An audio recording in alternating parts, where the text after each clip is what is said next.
So I went to Gen Con, and while I was there, I got around 20 different games. I'm pretty sure I'm counting 20 here. I went ahead and stacked them up in a pile on this side of the frame that you guys can't see, and it's quite tall. But I went from smallest box to largest box, and we're gonna talk about all the games that I got. If I got them as a gift or if I purchased them, that will be noted, as well as if I've played them. I'll talk a little bit about how they play. If I have not played them, I'll just read the back of the box, give you some idea of what I know about it, and also what the box says it actually is.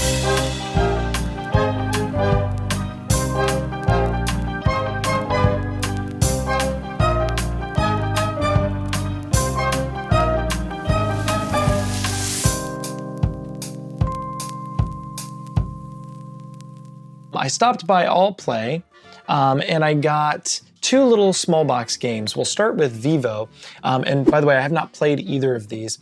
Vivo is a trick-taking game where it says that each trick has a new harmony that changes the cards you can play. I have not played this. The reason why I really got it was because my friends Monique and Naveen kind of mentioned it and what they were wanting to get from Gen Con, and also Sai Beppu, the artist, is so freaking good. I love her work, and so I had to get this small game. It's so cute, it's so small, and I'm really excited to play it, and I'm really loving trick-taking games, as you all know.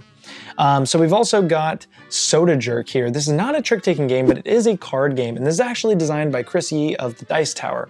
That is actually one of the reasons why I got it, I'll be honest. I got it because I am always a huge fan and supporter of content creators becoming then designers, because that's what I'm striving to be as I work on my own designs. So I am going to support like pretty much any time a content creator does something, creates a game. What I know about this is that it has a bluffing mechanic, and I know that you're putting cards, like hidden cards, at recipes for different types of sodas. That's all I know about it. It looks really fun. I love soda. And I've always been a big fan of Chris Yee. He's kind of one of the people on the Dice Tower that actually enjoys some of the games that I enjoy. And so I kind of connect with him a lot. So I'm excited to play this. Okay. I got this game called Mushroom Cats, and I'll be honest, this one I completely got for the art. I thought that the art was absolutely adorable. In fact, this is just not gonna do it justice. I'm just gonna show you a couple of these because they're so dang cute. But I did get it for the art. So like, look at how adorable that is. Stop it. What I know about this game from my kind of, look on the back of the box, look at that. Okay, that's the last one I'll show you for now. But what I know about this game is that it is, or at least from what I could read, it's kind of like Sushi Go. So it's a card drafting game where you're going to be basically taking one card, playing it in front of you, and at the end of the game, whoever has the most points wins. And there's a couple of cards that have kind of like special effects, one that can bring out a card that wasn't in the draft, one that gives like negative points, and then there's an antidote that turns the negative point cards into +3 points. Some you're trying to get a set of 3, some you're trying to get one of each. Yeah, just like think Sushi Go, but I just like this little package being so small. I like the size of the cards being kind of like that tarot size, and the artwork is just so good that I could not pass this small box up. So that's going to be Mushroom Cats, another little card game that I got at Gen Con. Moving on to the next two. So one of them is called Master of Rules, and I have not played this. I know that this is I believe it is a Japanese imported game. I have not played this one, but I was sold on this one because I was kind of told that basically this game has a couple of different ways that it can be played. So different players might be playing different games. Like one player could be playing a trick-taking game, one player could be playing a card-shedding game, and one player could be playing like a tableau game. And so I was like, okay, that sounds sick. And from my small reading of it, it seems like there are rule cards, and those rule cards are what determine what kind of game you're playing. So I'm really excited to play this, but I have not played it just yet. Very excited to do so. I got another game there at the same place, and it's called Ariko. This one I actually did a lot of research into before I went to Gen Con, so I was really happy to get a copy of this game. And this game is about recycling. It is a card-based game. I did get to play this twice actually, but it is a card-based game where there's going to be basically 5 or so scoring piles in different colors, and you're going to have a hand of cards, and you have to play a card of the matching color to those scoring piles. When you play it there, you collect all of the garbage on the other side, and then you're going to be adding cards equal to the amount of garbage symbols on the card that you played there. So you're going to be building up a pile of cards that people are going to get when they play a card. But the way that you get a scoring card on those scoring piles is that you have to have 4 matching garbage icons at that location, and then you're going to get the top scoring pile. But these scoring piles start at 0, they go 1, 2, 3, -2, 4, 5 points. So it's like the timing of when you want to get your garbage there to get that scoring tile is really important.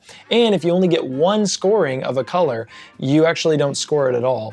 Also, if you overfill your hand, you have to discard down to 5, and all of those discarded cards, since you're bad at recycling, are negative points. So this game was really tough. I did really bad the first 2 games, but I'm really excited to play it more because I thought it was really fun, and I think a theme like recycling is a really cool one. This also has 2 ways to play, and I only played the way that you're trying to be as proper as a recycler as possible. There's another version of the game where you're just trying to collect the most amount of money, and so it's not necessarily about recycling properly. I'm definitely going to try that out too, but that is our Eco. All right, next up was one of the games that I was most excited about going into it, and that's because I am a huge fan of this style of artwork. This is Fliptoons.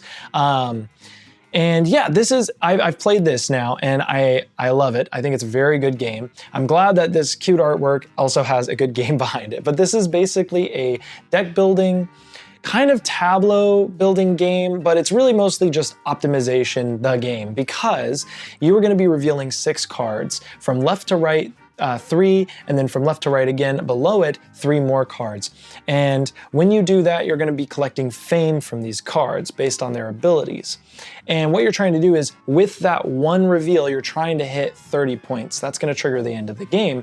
But then the next reveal is going to be your final score. So every player is trying to build the most optimized puzzle. You don't know that you're going to be drawing into the cards that you add to your deck. You're just going to be shuffling your entire deck every turn and revealing 6 cards from it, and then scoring what you can, adding new cards, dismissing some, and that's basically the game. A lot of what I love about this is just how zany it is, because these characters, all that fun artwork really bleeds into the theme as well, because like all of their effects really make sense. Like my favorite card was the alligator. I love getting the alligator because basically whatever card to the right of the alligator, they're going to go ahead and dismiss or eat at the end of the reveal. And so that's kind of the thing, is a lot of these cards can play with their positioning of how they're revealed, and I think that that's really, really fun. So Fliptoons, freaking cool game. I think I'm going to be doing a video on just this game, maybe along some other kind of rubber hose art style games that I've collected, just because I think that might be a fun video. But yeah, I really like this a lot, and I just heard that it was going to be on BGA. I think it's still in beta, so I'm going to be playing this quite a bit on there as well. All right, next up is another game that I have played or got to play. I can't believe I hadn't played this before, but this is Campy Creatures, and this is a new version of the game. This is a different edition of it, and now it's going under Campy Creatures Volume 1, and I actually talked to the artist, and I was like, yo, I would love to see like campy cryptids, because I feel like this theme works for cryptids so much, maybe even better than like, you know, universal monsters like they have. But what I'll say is this artwork is absolutely phenomenal. And this is basically a game where everybody's going to choose a card. We all have the same hand of card for one, but everybody's going to choose a card and then flip it at the same time. Now, the player that has played the highest card value is going to get an endgame scoring tile, and you're going to be bidding for those every round, and you're going to see which ones for each round that you're going to be bidding for in those scenes. But then there's also these mortals that are going to be revealed, which are just these cards in different suits. And you're going to be grabbing those in order of strongest to weakest card played. There's also this tiebreaker track, and that tiebreaker track is something that you can manipulate with card effects. So if you're on the top of that, if you ever play the same number as another player, if you're higher on that tiebreaker track, you're gonna win and get first pick. I really love this because all of these cards have really cool abilities, and trying to play the mind game and like be like, okay, well, I think they're gonna be playing the card that takes 2 mortals this round, so somebody's gonna be out immortal. Well, I'm gonna play the vampire because she nullifies the player to my left's effect. So I'm gonna play that, and then I'll be able to get what I want. And there's like all of this cool like thinking about what you want to do. I love this game, and I had the artist sign the bottom of the box for me. They did amazing work on this. So that's Campy Creatures. Dig it, love it, super fun, and I got to play it. I was actually happy with it. I got to play a good amount of these even before I bought them, and I'm really proud of myself for that. Okay, so the next one is a game that I've been told to get for quite some time. My friend Jeff was telling me, he was yelling at me actually, he yells at me a lot, but he was telling me, hey, you need to get Skull King, you're crazy, I can't believe you haven't played, you're the worst. And so I finally got Skull King. And I've heard multiple times that this game is phenomenal. It's like one of the OG trick-taking games. It is a game where you're gonna be playing increasing number of hands, or sorry, like you're gonna be adding a card to your hand each round, and each round you have to bid on how many tricks you think you're gonna win in that round. So you might play 1 card first, and then you're gonna be playing 2 cards for the next round, 3 cards, and each round you're gonna be saying, okay, I think I'm gonna win this many. It's really funny because everybody, you know, it might be a 3 card hand, and everybody's like voting that they're gonna win all 3. Like, that's the funny part, because it's like, well, somebody's gonna lose. 2 people are gonna lose this. And that's a very fun aspect. I also got to get this expansion pack. So maybe it was a good time. Maybe I was doing the long play here, because this just came out at Gen Con. And so I was excited to get this expansion pack to this game, Skull King. And while I was there, I got a good deal on this game called Reign of Dragoness, and I have not played this. The only thing that I know about this is that I believe it is a card shedding game. I'm trying to get more into card shedding as well. So I know it's not pure trick taking, but I know a lot of people kind of put it all together. But I'm interested in that mechanic as a whole. It's one that I'm not as into as like the trick taking games, but it's one that I'm interested in. So this is Reign of Dragoness by the same publisher, Skull King. So I'm excited to check this one out. Card shedder, seems interesting. Yeah, we'll see how that goes. Next one is going to be called, I believe this is another Japanese imported game. I was very intentional about some of the games that I got this year, but that is going to be Fixer. And this one was a really easy sell for me. This is a trick-taking area control game where on the back of the box it says 1 versus all. Conflicts break out to seize control in this trick-taking area control game. And I know that it has a rock, paper, scissors mechanic where one suit has a suit that they're really good at defeating. Like one suit has its trump suit, and then it also has its own trump suit. So a suit that can harm it really easily, and then a suit that you're really good against. That is pretty much all I know about this though. I'm excited to try it. I really love the art style, that like simple silhouette with like colored backgrounds for each suit. It looks really cool. And so excited to dive into this a bit more. And once again, another trick-taking game. I might need to start doing like videos where I do like a section of some trick-taking games that I talk about in one video. That way I can get through all of these and start to have a bit more of a discussion in trick-taking. Because the next game is also a trick-taking game. And this one, I'm gonna be completely honest, I bought completely off of the looks of the game. I saw it on the table and I said, I'm gonna get that. I have no clue what type of game it is. Nice thing is it was trick-taking. So this is called Panda Spin, and I think this artwork is absolutely amazing. They've got like 2 halves of the card. There's like a blue half and a like colored half. And they just look really cool. But this is a trick-taking game as well. It says, in Panda Spin, every decision brings you closer to mastering the elements and proving your worth. Gather bamboo, spin your cards, and become the master of Panda Spin. It's kind of giving me like Ninjago vibes, because I know they have like the whole spin jitsu thing in Ninjago, if you're familiar with that. So kind of funny that's like spin concept here. But I liked this. So it said, The spin technique in this game is when you lose a trick, reclaim your cards and flip them to reveal upgraded versions. Use special symbols to trigger powerful effects. Harness the power of 5 elements, each with unique abilities that give you an edge over your opponent. And they're really nice, like tall, tarot-sized cards, so would love to talk about this more. Like I said, if I do some sort of like trick-taking video, that would be great because I would love to talk about more of these games. So maybe if you're interested in seeing more trick-taking content or card games, let me know because I would love to hear, I would love to share more about what I'm getting into right now. Okay, so this game I was introduced to by my new friend. He was in the Discord, and actually we've talked quite a bit even before he was in the Discord, Pete, and he actually introduced me to this little game, and he might be sad that this was the game that he introduced me to because I don't think he was as into it as I was when we were playing, but I actually loved this freaking game. And he described it as a game called, or he told me that the game was called Gestocracy. My friend who I roomed with said that it says democracy. I have no clue what this game is actually called. What I will say is that this game was really fun. It's essentially you have all these dice and one player is going to take, or players will take turns rolling dice into this box cover, and then they're going to count down from 3 and cover it up with a cloth.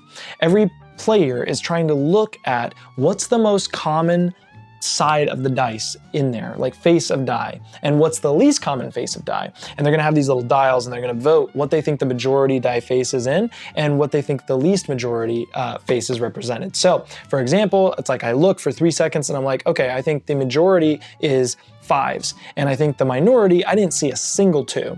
And so, you put those votes in, and then every player reveals their votes simultaneously. You're gonna look around the table and see, is there a majority in either of these votes? So if most players thought that there was mostly 5s in the pool, everybody's gonna get paid out with some money. However, if you weren't a part of that group, if you're not a part of the majority, you can always oppose and say, hey, you're all wrong. It's definitely the most common face is a 4. And if you are right, you get an extra boon of money. But if you're wrong, you're gonna be losing some points. It was a wild time. It's a party game. And it's a party game that I love because it plays with a little bit of social elements of, I love the fact that everybody can be convinced of something and then still be wrong. That kind of concept I love. So this game, very, very excited to play it with more people. I enjoyed my play of it, so thank you, Pete, for introducing it to me. I appreciate you. I stopped by the Ivy Studios booth, and Austin, the saint that he is, saved my life because I was having some serious issues with bags. I did not have a good bag, and so Austin actually gave me this sick Ivy Studios bag, and I was wearing my Ivy Studios backpack, so I'm basically all decked out. We just need a suitcase for me to be fully prepped for travel with Ivy Studios stuff. But Austin, we actually had a address mishap where they were supposed to be sending me these 3 small box games that they're releasing. And I didn't get them in time, but he actually handed me these while I was at the convention. So thank you so much, Austin. You were amazing. You were so sweet. And so yeah, I got 3 small box games here that I'm very intrigued by. I've played only one of the 3. The first one is a cooperative game, and this was originally one that I was the least interested in. However, as I've done a little bit more research, I'm actually quite interested in this. So it's called Time to Panic, and it is a game about kind of combining and correcting a timeline of cards. So you're trying to basically make sure that the lowest number is over here, and it ascends in order all the way over as much as possible. But you're going to be having these panic cards that are going to be shuffling the cards around, turning them over, and it plays with memory, and I like that element. And so yeah, players are going to be basically activating effects like switching cards organization, or they might be able to peek at a card and then they have these little tokens that say, okay, I think we need to move this one up, or we need to, move it down, or it could stay right where it is. And you're not allowed to talk about what you have in your hand. So I think this one seems really cool. And honestly, the artwork is so banger that I'm very, very excited to play this. I'm not a huge co-op player, but sometimes if it's just the right amount of, not allowed for quarterbacking and all that, I can be down with a cooperative game. The next one is Graft. I was not a huge fan of Tend, but this game seems, it's very, very different from 10. And my wife was a huge fan of 10, so I'm glad I got Graft because this is a drafting game. That's all I know about it so far, but it basically says farm, fish, and forage to collect the perfect harvest, chain combos to score big, claim badges, draft cards, and avoid busting. I am curious about the avoid busting part. Like, are you trying to make your opponents bust? Is it like too many cards in your hand? Is there a certain suit or number in your hand that you can bust with? Interested in this, but I'll have to be convinced. And then the last one is the world that I love. Oh my gosh, the kind of Veiled Fate universe of Ivy Studios is just gorgeous. This artist is fantastic. What is their name? Harry Conway. Holy crap, man. Amazing artwork. But this is a 2-player only game called Pillars of Fate. And me and Kate actually did already play this, and good news, it's really fun. It's a kind of a lane battling game where you're gonna have kind of 3 lanes and you're gonna be playing a card to there. You can only have 1 card face down in that lane, the rest face up. And you're basically trying to tilt the lane to score for feathers or for scorpion suit. So the most common suit represented by all cards played there, that's what will determine its score. But the highest number on one player's side gets to actually win. So you might be trying to sneak negative points to your opponent by like upping the amount of scorpions because you know that scorpion's gonna score -3 points. But you might be playing like low cards because you don't want to actually win it. And so there's all these little mind games, and everybody's gonna have these divine powers that they're gonna be able to play 1 per round that are kind of interesting because you'll know your opponent has 2 of them, but 1 will be very secret. And yeah, we had a blast with that game. So that's definitely gonna be a new 2-player staple that we just pull out real quick, play a round or 2 of Pillars of Fate. So once again, thank you to Austin. You were the GOAT. You saved my life out there, man. Okay, next game is one that I did a little bit of research in, but not much. I was pretty much convinced at Reiner Knizia auction bidding game, and that is called Razzia. I do believe this is a new edition of Razzia, but I could be wrong about that. But essentially, what I know about this is truly auction and bidding, which I love both of those mechanics, but it says bid against the other Razzia heads to win the best gangsters, stolen valuables, and even some legitimate businesses to make your Razzia family the most successful. It's a raid, hold a hasty auction to get rid of the evidence when the police show up, the big score, expand your gangster family and stash the most wealth to become the next big cheese of the Razzia. And the funniest thing is, when I got this, I was thinking small box game, you know, I think this is probably gonna be pretty short. It says 45 minutes. And when I was reading the rule book, I was like, oh, there's actually quite a few more rules to this than I originally thought, especially for like Reiner Knizia. But I could be way off about that assessment. I was kind of, you know, in a hotel room looking at it, so who knows, I could be wrong. But I'm very intrigued and I'm very excited to try out Razzia by Reiner Knizia. The next game is actually a re-implementation of Skull King. So now I have 2 versions of Skull King, which is really funny. And this is called Mythical Dice. And from what I've seen, this is Skull King, but with dice. And I've played this game, and so I know that I'll enjoy Skull King now because I played this. But this is basically a trick-taking game, but when you are playing your dice into the trick, you roll it. So you don't know exactly what you're gonna get. You know, you'll have like a little chart that will say, okay, reds have really high values and they don't have a very low value, but you could still get that low value and somebody with a higher number will still win. And you know, same rules apply. You have to follow the trick. So if somebody plays yellow, you have to play yellow. You can only play another color if you don't have that suit. And kind of same way in Skull King, you're gonna be adding dice each round and you're bidding on how many tricks you think you're gonna win. I've found that from just my limited knowledge, this is definitely going to be a bit more chaotic because not knowing what the values are when you roll a dice, it's just that much chaos. I got screwed so many times in the first play, but I still had fun. I was like, what are the chances that I get the one face side that I didn't want there?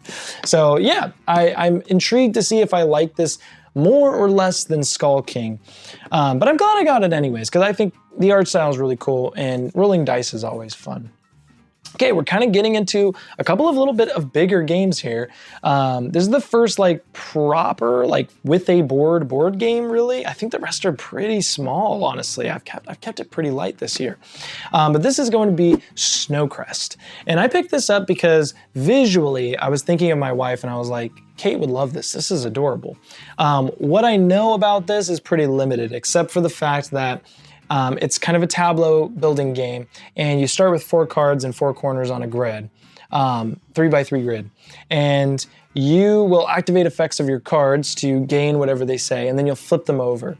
On the back side of some of these cards, you're gonna have resources, and when you line up 3 face-down cards in a row, a column, or at a diagonal, that's when you're going to kind of do an income term where you're going to collect everything on your board. That's going to be face down cards and face up cards, all of the resource collection spots. So some cards you want to use because you want to get to those resource collection spots on the back side of them quicker.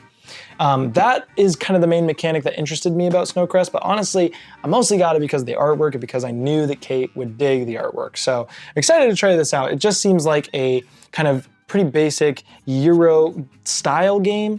I do know that there are elements of kind of player interaction where you're going to be harming players, because I know that there's a race to get to goals, and once you get to that goal, other players have to pay for not getting to that goal first. So intrigued about Snowcrest, maybe hearing more about that, especially if people are interested to hear some. Next game was one of the games that I was the most excited for, because I had watched videos on this game and was like, I gotta get this to Gen Con. I have to get this. And I was just thinking the whole time, this is like perfect for my game group. This is called Wolf Street, which I believe is another import game. Man, I'm just so darn excited about this. Essentially what this is it's a large player count game. I think it can go from 3 to 11, something like that. Yeah, 3 to 11. And what you're gonna do is you're gonna have a team of investors and a team of managers, and they're gonna be split. And the managers are gonna be drafting these stocks, essentially, which are big cards. And the investors, in a 2-minute period, are going to be trying to make deals with these managers on what price they're going to get these stocks for. Now, there are different colors of stocks. There's red, yellow, green, and blue. Blue being the least volatile, and red being the craziest, like high win, high risk, high reward style. And so, as these investors are putting a price on these bids, they're going to be putting one of their little claim tokens on it. And if they can make a deal to lock it, that means they're going to have that stock for sure. But if they don't lock it, other players can come in and be like, okay, I'll pay you more for that if you let me put my token on there. Eventually, the 2 minutes is going to be up, or all of the stocks are going to be locked. And at that point, somebody is going to roll all of the dice. There's 4 colored dice, each matching one of these stocks. And then you're going to adjust their value.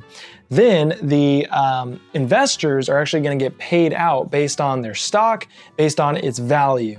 And some of these stocks are going to be like ×2. And then the managers are going to get paid out based on how much they were able to sell their stocks for. You're going to be doing this for like 5 different rounds. The managers are going to have another way to bid for new stocks. And basically, the player who collects the most money on the manager team is going to win, and the player who collects the most money on the investor team is going to win. So 2 winners.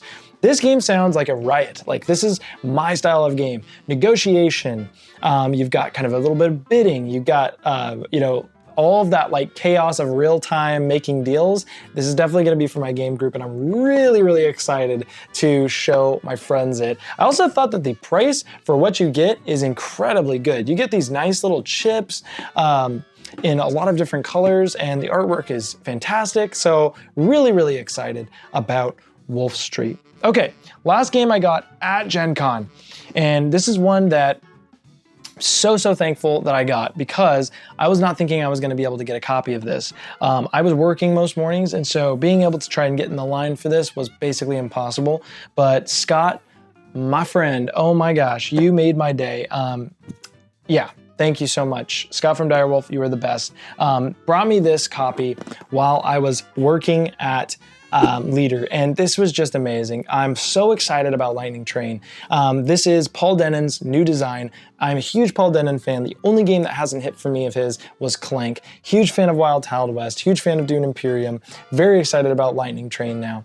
But this is a train game, and one thing that makes me so excited about this is that you're going to be building these routes, kind of playing a pick up and deliver game where you're going to be bringing around these resources to different areas. However, as you're bringing around those resources, you can use anybody's tracks, and whoever's tracks you use, you're going to be or they're going to be earning money alongside you. You know me, and you know that I love negotiation, and so that right there sold me on the fact that I was like, okay, I can see the vision, and I think this game is going to be perfect for my game group. I love when players sort of have to work together to kind of fulfill their own goals. And so really, really excited about Lightning Train. Thank you so much, Scott, for helping me get a copy. And yeah, I am just stoked about it. There will definitely be a video on this coming soon, so stay tuned. With that, I also got home to a package that I had ordered quite some time ago. This wasn't necessarily a game I got at Gencon, but it was releasing at Gencon, so I thought I would show, and we'll kind of close up on this game. But that is going to be Everdell Silver Frost. If you don't know, my wife's favorite game is Everdell, and I'm a huge fan of Everdell as well, but this is their new edition that kind of plays with a mechanic where snow will be falling and you're gonna have to break through that snow with fire. Really, really gorgeous artwork. It's not Andrew Bosley, but the artist, whoever did it, did a fantastic job. This is an absolutely gorgeous game. There's a couple of other new mechanics to it that kind of switch to the engine building system, but the core structure of Everdell is still there. And yeah, we already played it, we already really enjoyed it, and I want to do it again because I had a blast. We got some Everdell stuffies, I got 3 of them. So I've almost got the whole collection. I think the only one I'm missing is the owl now. There's like 6 of them. We got the final plushie that we needed, so now we've got all 6 of these cute little Everdell guys. And their new one, which is adorable, a little bear with these little berries. It's just so darn cute and so comfortable. Yeah, man, okay, actually, you know, now that I'm here, I might as well just show this too. So last thing. Leader Games had bandanas for Ahoy, which is crazy. I can't believe that I did my 8-player Ahoy video before these came out. Did I inspire this? They said I didn't, but I don't know. A part of me thinks maybe I did. So they've got one for the Leviathan and Coral Cap here that I got. They got one for the Bluefin factions, and these are amazing, by the way. They got one for the Yellow factions, and then they got one for the Smugglers right here. And man, they're amazing. I got some because now next time I do an 8-player Ahoy, we gotta wear the Ahoy pirate bandanas. But that is it for everything that I got from Gen Con. This was a great haul. I had a great time at Gen Con. Thank you so much for everybody that came up to me. You made my day. It was amazing talking to all of you. And yeah, if any of these games interest you at all, please drop a comment down below on which game you're most excited about to hear more, because that will probably determine how I'm gonna, angle making videos on some of this stuff. There's a lot here, so I'm not gonna get to all of it, but I wanna get to what you're interested in, so definitely leave a comment down below. And with that, that is it for today's video. Let's go ahead and drop the beat.